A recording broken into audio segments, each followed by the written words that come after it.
অতিবৃষ্টি ও উজানের পানির ঢলে বাংলাদেশে সৃষ্ট হওয়া বন্যায় আক্রান্ত 11 জেলায় নিহতের সংখ্যা বেড়ে 31 জনে ঠেকেছে। এক সপ্তাহের বেশি সময় ধরে চলা এই বন্যায় ক্ষতিগ্রস্ত মানুষের সংখ্যা 58 লাখ ছাড়িয়েছে। নোয়াখালী এবং লক্ষ্মীপুর অঞ্চলে ভারী বৃষ্টি এবং উজানের পানির কারণে বন্যা পরিস্থিতির অবনতি হয়েছে। তবে ফেনীর বিভিন্ন এলাকার পানি ধীরে ধীরে কমতে থাকায় বন্যা পরিস্থিতির উন্নতি হয়েছে।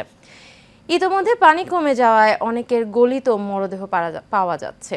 পুলিশের বরাত দিয়ে ফেনী জেলা প্রশাসন সূত্রে মৃতের সংখ্যা এ পর্যন্ত 17 জন বলে জানানো হয়েছে। প্রতিনিধিদের দেয়া তথ্য ছবিতে বিস্তারিত জানাচ্ছেন শেখ ফাহিম। টানা বৃষ্টি ও ভারত থেকে আসা উজানের পানিতে দীর্ঘদিন ধরে পানিবন্দী নোয়াখালীর বাসিন্দারা। অল্প কিছু এলাকাতে পানি কমলেও বৃষ্টির কারণে একবারে সরছে না বন্যার পানি। এখনো তলিয়ে আছে জেলার পথঘাট ও মানুষের বসতবাড়ি। আর ঘরবাড়িতে পানি থাকায় এখনো আশ্রয়কেন্দ্রেই অবস্থান করছেন বেশিরভাগ মানুষ। আমার মারে মাত্র আশ্রয়কেন্দ্রে রাখিয়েছে। এখন 19টা ফ্যামিলি এই বাড়ির থেকে, এই গ্রামের থেকে আশ্রয়কেন্দ্রে চলে গেছে।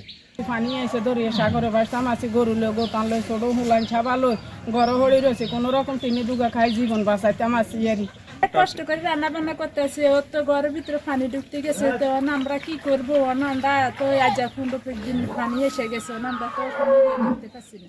আমার এই চলতেছে এখন 72। আমার জীবনে বহু টুকন কত কিছু দেখছি, বহুত বন্যা দেখছি। এই ধরনের বন্যা আমার জীবনে আমি তবে ফেনীর বেশিরভাগ এলাকার বন্যা পরিস্থিতির উন্নতি হয়েছে। পানি কমার সাথে সাথে বন্যা পরবর্তী ক্ষতচিহ্ন স্পষ্ট হচ্ছে ফেনীর দুর্গত অঞ্চলে। পানি নামা অব্যাহত থাকলেও এখনও পানিতে তলিয়ে ঘরবাড়ি ও সংযোগ সড়ক। এই পরিস্থিতিতে বেশিরভাগ মানুষই এখনও ফিরতে পারেনি ঘরে। আমরা আসলে কখনো এরকম বন্যা দেখি নাই। খুবই ভয়াবহ এবং খারাপ পরিস্থিতি। ছোট বাচ্চাদেরকে নিয়ে এবং গর্ভবতী মহিলাদেরকে নিয়ে এই ক্যাম্পে যারা আছে অনেক কষ্টে আছে। বহুত পানি, আমরা আশা চাই না, মনে করছি কি পানি কমবো, আমরা এই জায়গা থাকবো। বাধ্যগত আমরা এই জায়গা বসবাস করতেছি।